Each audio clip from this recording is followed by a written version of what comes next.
nous c'est John et Victor, et voici Popeye, le petit chien au grand cœur que nous avons adopté. Notre besoin d'aventure nous a poussé à acheter un vieux camping-car d'occasion. Il s'agit d'un Autostar 491 sur porteur C25 mis en circulation en 1992. Sans perdre une minute, on a commencé à le rénover pour le rendre plus moderne. Nous poursuivons le chantier de la salle d'eau.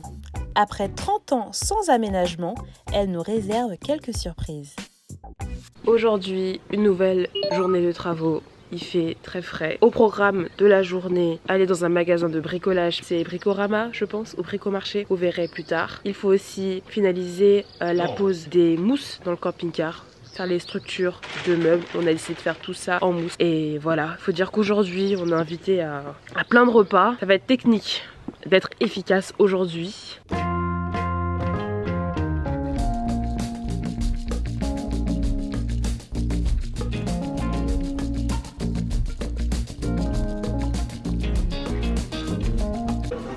C'est un pro. Ah ça il fait pas mal au corps ça. Ah non. Je peux? Moi je suis tellement habituée à voir la quincaillerie du père de Victor que je savais pas que ça existait. Des pistolets qui ne font pas mal au corps. Coûte juste 20 €.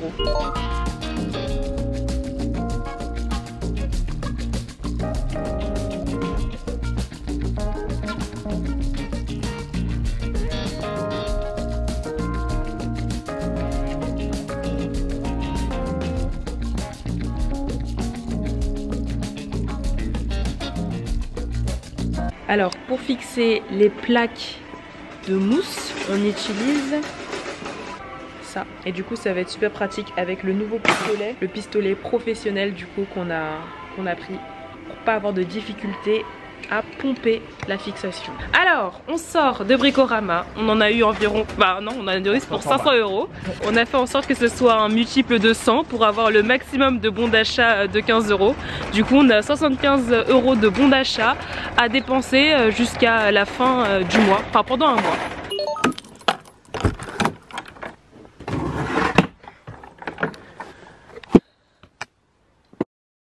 Alors hier on a acheté des équerres et c'était pour renforcer l'arrière du camping-car. Il y a cette partie là qui pourrait se décoller sur le très long terme. Ça c'est la partie arrière, on la raccroche à la partie avant. On va aussi en mettre une en haut et une en bas. Là on commence à coller les plaques sur les murs. Donc avec du Sika Flex tout en un, mastic et colle, et cette nouvelle machine super pratique. Pour garantir l'étanchéité, il est très important de mettre du silicone sur les coins. Bah Popeye, t'es bien installé ici? Tu vas m'aider à nettoyer la cassette des toilettes et le toilette? Bah on se retrouve donc pour le nettoyage de la cassette et du toilette du camping-car. Pas dire plus de commentaires, je déteste mettre les mains dans le caca, mais je vous fais une vision avant et on va voir le résultat après. Voilà, parce que ça sert à rien de me voir souffrir en nettoyant quelque chose que j'apprécie pas.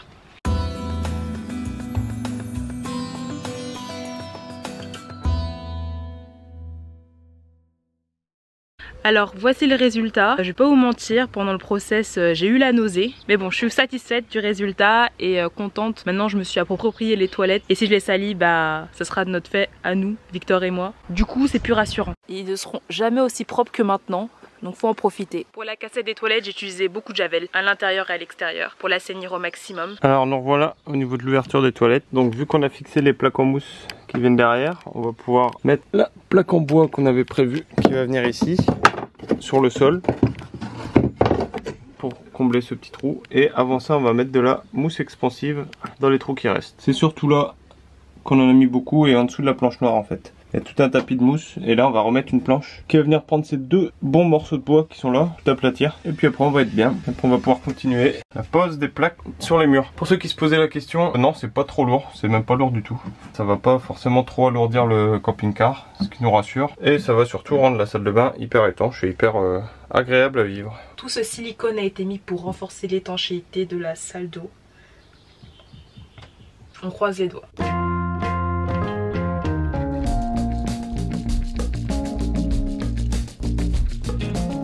Allons voir ce qui se passe là-bas. C'est le retour de John. Good morning. Alors tout se passe comme prévu? Absolument sublime. Oui. Coupe c'est exact. C'est précis. Yeah.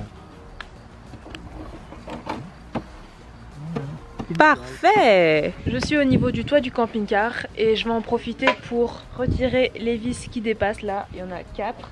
Pour ça, je vais utiliser une scie à métaux. Ça va être long et fastidieux.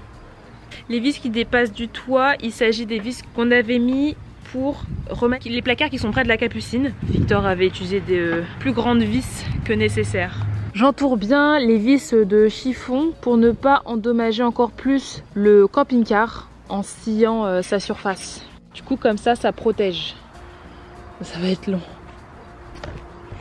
Ça va être très long même.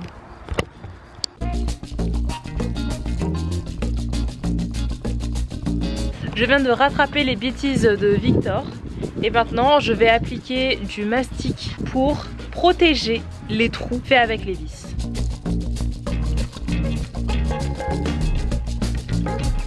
Certains diront que c'est pas très beau. Effectivement, c'est pas très beau. On a changé les lanterneaux de la cuisine et de la salle d'eau. Et il y a une autre source potentielle de fuite, c'est au niveau du toit, au niveau de la cheminée de l'ancienne chaudière. Par le placard, on l'observe ici. Voici la cheminée. Alors, sur ce joint-là, j'ai l'impression que ça va bien. Maintenant sur celui-là, là, j'ai des doutes. Ah ouais, ça tourne pas mal. J'ai l'impression même qu'on pourrait arracher la cheminée. Du coup, il y a quelque chose à faire à ce niveau-là.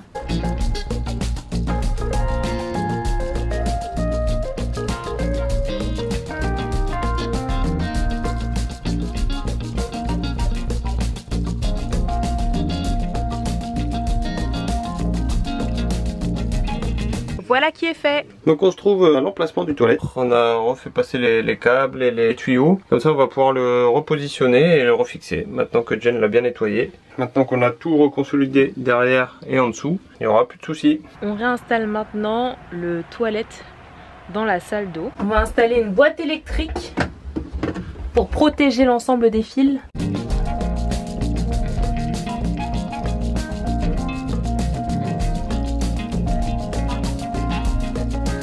Le maître mot de la rénovation de cette salle d'eau, c'est étanchéité. Donc on met du mastic-colle, on met du Black Sun, on met de la mousse recouverte de ciment. Tout est fait pour que l'eau ne s'incruste pas au maximum. On est actuellement en train de mettre en place le meuble du lavabo.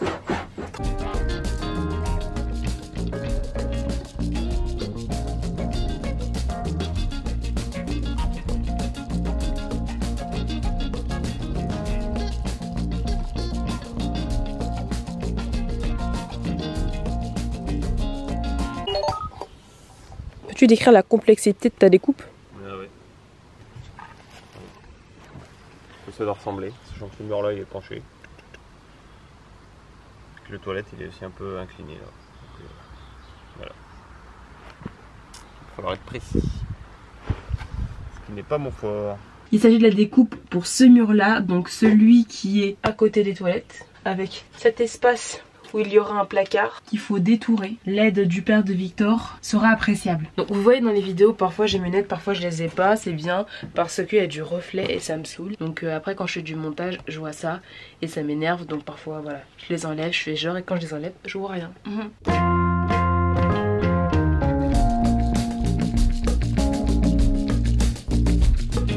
Donc les murs de la salle de bain sont entièrement recouverts. Donc il reste des joints à faire. Là le problème c'est que la mousse en fait elle est à découvert, c'est pas beau. Donc ce qu'on va faire c'est qu'on va enlever la baguette qui est là pour en mettre une qui fait cette taille là pour qu'elle vienne prendre aussi la mousse. Ici on voit qu'on est face à une problématique. Le chauffe-eau n'entre pas à l'emplacement qu'on trouverait idéal, c'est-à-dire sous la cuisine. Donc on va réaliser des aménagements dans les placards de la cuisine pour pouvoir l'intégrer. On choisit cet emplacement parce que c'est près de l'eau. C'est dans le courant de l'eau, du coup ce serait idéal de le faire passer là. Pour installer le chauffe-eau, on va déplacer cette étagère. Donc on va la déplacer et on va mettre le chauffe-eau en hauteur parce qu'en bas il y a la roue et du coup l'espace n'est pas assez grand pour mettre le chauffe-eau. Voici la référence du chauffe-eau qu'on a choisi. C'est un boiler de la marque Troma. Dites Troma ou Troma? Moi je dis Troma. Son installation est assez compliquée. Concrètement Victor et moi on aurait été incapables de le faire de nous-mêmes. Heureusement que Eric, son père, est là pour nous aider.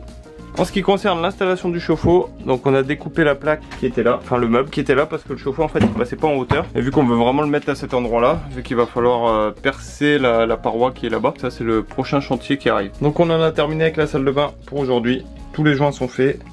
Bon, ça fait pas très propre pour l'instant, c'est sûr. Mais tout ça va être recouvert bientôt d'une résine imperméable. J'espère que ça va cacher les petites imperfections qu'il y a, même si en soi c'est plus ou moins lisse avec tous les joints et le mastic qu'on a mis. On va tout laisser sécher parce que c'est très collant. Je m'en suis mis partout. Je sais pas si on voit. J'en ai plein sur ma tête, sur mes mains. C'est une horreur. On va laisser sécher tout ça et on reviendra demain pour mettre cette fameuse résine étanche partout. Je vois que j'en ai même au niveau de la bouche. Du silicone, donc là on va se faire une grosse session rangement, nettoyage dans le camping-car, vu que c'est vraiment le bazar partout. Et vu qu'on peut considérer que le chantier de la salle de bain, comme vous pouvez le voir, il est plus ou moins terminé, ou du moins sur la fin. On va attaquer le chantier du chauffe-eau dans les prochains jours, donc si on peut recommencer un nouveau chantier sur un terrain propre, ça peut plutôt être sympa. Donc j'ai fait un petit coup de ménage dans le camping-car, il y en avait bien besoin. On va laisser sécher tout ça. Ça fait du bien de revoir la cuisine un petit peu propre. Il est tout propre. Et ça c'est le futur chantier, les banquettes. La banquette du fond, je sais pas si on aura le temps de la refaire avant de partir en vacances. Maintenant qu'on a la capucine qui est terminée, ça part pas en plus. Donc maintenant qu'on a la capucine qui est terminée, les lanterneaux qui ont été changés, la salle de bain qui est quasiment terminée. On a bien avancé, il va être utilisable au mois de juillet normalement, malgré le contretemps qu'on avait eu avec la fuite au niveau du toit. Alors voilà, ce sont mes derniers instants ici dans le sud-ouest pour participer aux travaux. J'espère que ça vous a fait plaisir de me voir un peu. Je vous laisse avec Victor et son père et Popeye pour vous divertir dans les prochaines semaines. Et puis c'est tout. Et on se voit très vite pour la suite de nos aventures. Salut!